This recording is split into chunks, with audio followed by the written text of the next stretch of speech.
사소한 상처에서 벗어나려면 내 상처가 서고 악취가 나오니 나의 우매한 연고로소이다. 쉽게 남들에게 상처를 받는 사람들의 생각은 그 원인을 남들이 자기를 건드리기 때문이라며 남 탓에 돌리는데 아래 글은 그 근본 원인이 자기에게 있음을 경각시켜 줍니다. 사소한 상처 때문에 더 이상 고통스럽지 않으려면 지금 당장 당신 안에 있는 상처의 텃밭을 제거하라. 나는 완벽해야 한다. 나는 절대로 실패해서는 안 된다. 내 사전에 이등은 있을 수 없다. 등의 태도는 모두 상처를 낳는 텃밭이다.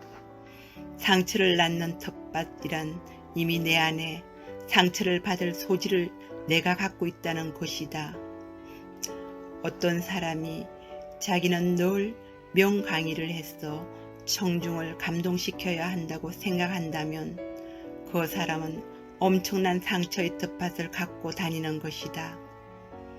어떻게 매번 모든 사람을 감동시킬 수 있다는 말인가? 신도 아닌 인간이, 아니 신이라 하더라도 그렇게 할 수는 없을 수도 있다. 신의 강의는 완벽했지만 듣는 청중들이 그 가치를 못 알아들어 혹평하기 때문이다. 주님도 나사렛 해당에서 말 한 번 잘못했어 매맞아 죽을 뻔한 적도 있지 않았던가. 주님께서 그랬다면 하물며 누가 매번 명강의, 명강론을 할 수 있다는 말인가. 누가 강론을 하든 듣는 사람들은 다 자기 처지와 문제 안에서 자기 나름대로 듣고 받아들이는 것이다. 또 아무리 좋은 말이라 해도 전혀 감동이 없을 수 있는 법인데 별 얘기 아닌 것을 하면서도 나는 언제나 좋은 강론, 훌륭한 강의를 해야 한다는 강박관념을 가지고 있다면 그는 상처의 텃밭을 안고 다니는 것이다. 강론 때마다 상처를 입겠다는 것이다. 더멜로 신부는 반대자들의 갖은 비방이나 공격보다도 옹호자들의 열광 때문에 진리가 더 큰 몸살을 앓는다고 하였다. 이 말은 순전히 나는 명강론가여야 한다는 상처의 텃밭을 갖고 다니는 사람이 명성에 연연하면서 진리를 왜곡시킴을 가리키는 말이다. 상처의 텃밭은 여러 가지가 있고 개인마다 그 모습이 다를 수 있다. 그러나 보편적으로 우리 모두가 가지고 있는 상처의 텃밭은 나는 인정받아야 한다. 나는 사랑받아야 한다. 나는 기대일 것이다. 이런 사람을 주위에서 아무도 인정해 주지 않고 사랑해 주지 않는다면 그 사람이 받을 상처가 얼마나 클지 짐작할 수 있을 것이다. 그리고 그를 인정해 주지 않고 사랑해 주지 않는 사람들은 더 나쁜 놈, 못된 놈이 될 것이다. 심리학자들은 우리가 속한 모임에 10명이 있다면 그중 6명은 무조건 우리를 싫어할 것이라고 말한다. 이유가 없이 무조건 나를 거부하고 적대시한다는 것이다. 우리가 받은 사소한 상처를 보자. 그 바닥에는 상처의 텃밭, 지나치게 높은 자존감, 나는 인정받아야 한다는 심리가 있다. 이 상처의 텃밭 덕분에 우리는 늘 같은 상처를 받으면서 힘겹게 살아간다.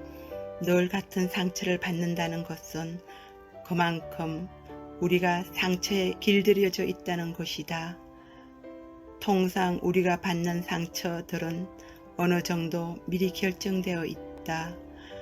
우리가 속상하고 심란해지는 것은 다 외부에 그 원인이 있는 것처럼 보이지만 사실은 외부에 있다기보다 우리 안에 있는 경우가 많다. 외부는 재료만 제공할 뿐이다. 존 포웰은 어느 누구도 우리 감정의 직접적 원인이 될 수는 없다. 다만 우리의 감정을 건드릴 뿐이다 라고 말한다.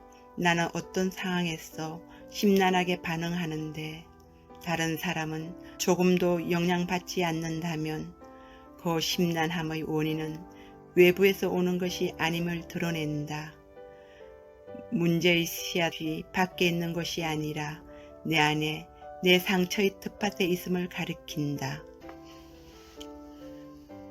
분노는 사실 자기 내면적 문제. 분노의 원인은 외부로부터 자극에 기인하기도 하지만 사실 우리 내면의 불안정으로부터 출발한다. 우리 내면이 평화롭고 고요하며 안정되어 있다면 그 어떤 외부로부터 억압이나 무시, 소외 앞에서도 자기는 자유로울 가능성이 높다. 쉽게 화가 나고 또 자주 우울해지는 것은 그만큼 우리가 욕심이 많기 때문일지 모릅니다. 욕심을 버리고 기대도 버리고 마음을 비우고 비웠다는 마음조차 한번 비워보시라. 뜻밖의 평화가 자신도 모르는 사이에 찾아올 것이다.